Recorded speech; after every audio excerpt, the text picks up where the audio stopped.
আল্লাহর নাম বলতে শরম লাগে মনে হয়। দিছে কে? দিছে কে? কাঁঠাল গাছ, দুইটা গাছ পাশাপাশি, একটার মধ্যে 50টা ধরছে। কয়টা? আরেকটার মধ্যে একটাও নাই। হুকুম কার? দয়া কার?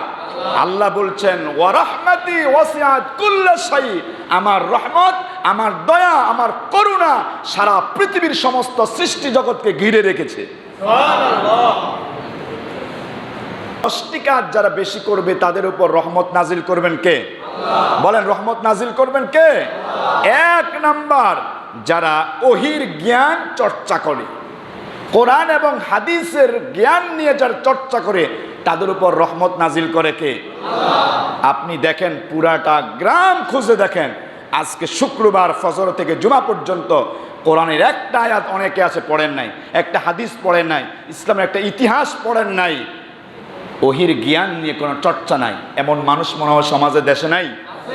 রহমত পেতে হলে 1 নাম্বার কাজ হলো ওহীর জ্ঞান নিয়ে, কোরআন এবং সুন্নাহর জ্ঞান নিয়ে যত বেশি সময় দিবেন রহমত নাজিল করবেন কে? আল্লাহ। নাম্বার 2 নাম্বার হলো যারা রাসূলের আদর্শ তথা সুন্নাত নিজের জীবনে, বাস্তব জীবনে ফিট করবে তাদের উপর রহমত নাজিল করবেন কে? আল্লাহ। এখন রাসূলের সুন্নত নাই, সুন্নতের কোনো খবর যে তাই রাসূলের সুন্নত তথা আদর্শ যারা মানবে তাদের উপর রহমত নাজিল করবে কে? আল্লাহ। নাম্বার 3, যারা রাসূলুল্লাহ সাল্লাল্লাহু আলাইহি সাল্লামের প্রতি বেশি বেশি দুরূদ শরীফ পড়ে। কি করে?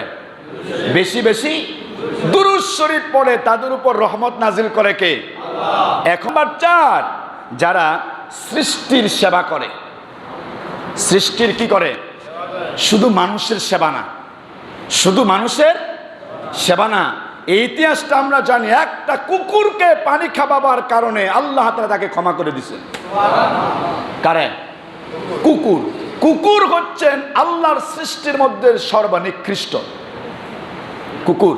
এই কুকুরকে যদি পানি খাওয়াবার কারণে আল্লাহ ক্ষমা করে দেয়, সৃষ্টির সেবা দরকার আছে কিনা বলেন?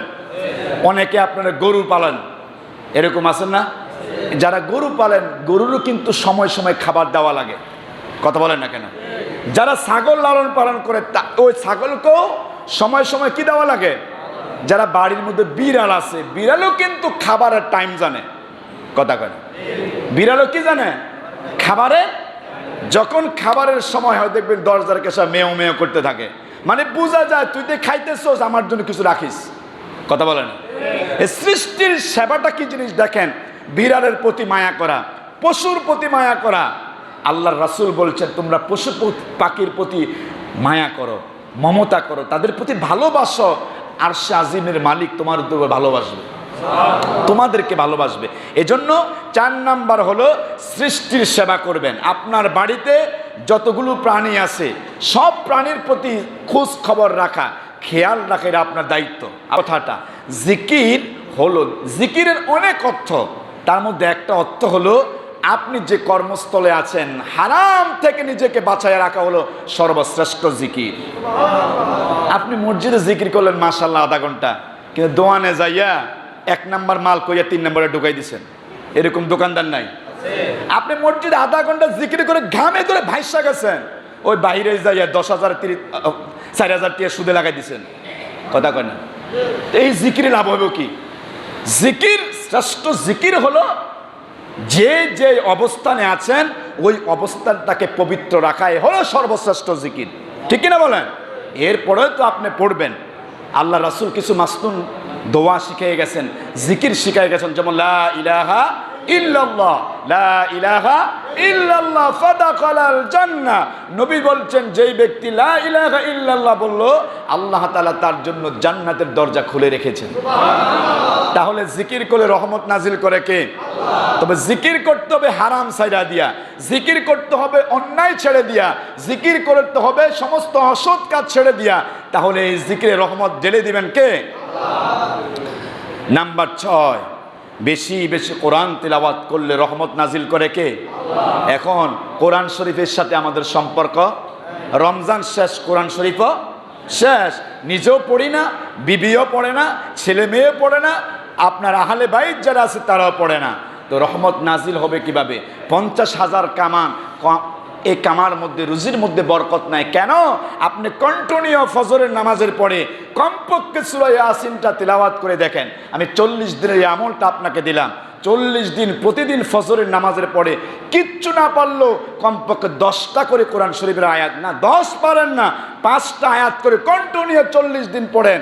40 দিন পরে আপনি আমাকে বলেন যে হুজুর আমি 40 দিন নামাজ 5 ওয়াক্ত রীতিমতো কন্টিনিউ পড়লাম, নামাজের পর কোরআন তিলাওয়াত করলাম, অথচ আমার বরকত নাই। আপনি আমাকে বলেন, কিন্তু আল্লাহর হাবিব বললেন যারা রীতিমতো কন্টিনিউ 5 ওয়াক্ত নামাজ পড়বে এবং কোরআন শরীফ তিলাওয়াত করে সকাল ও সন্ধ্যা, তাদের রিজিকের মধ্যে বরকত ঢেলে দেয় কে?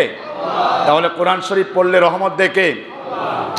নাম্বার 7, সালাত আদায় করা, নামাজ আদায় করা রীতিমতো কন্টিনিউ। আমাদের দেশের মানুষের ভিতরে বদভ্যাসে পরিণত হয়েছে, এক ওয়াক্ত পড়লে এক ওয়াক্ত নাই, ফজর পড়লে আসর নাই, আসর পড়লে মাগরিব নাই, মাগরিব পড়লে এশা নাই, এক জুমা পড়লে আরেক জুমের খবর নাই, এক ঈদের নামাজ পড়লে আরেক ঈদের জন্য অপেক্ষা করে।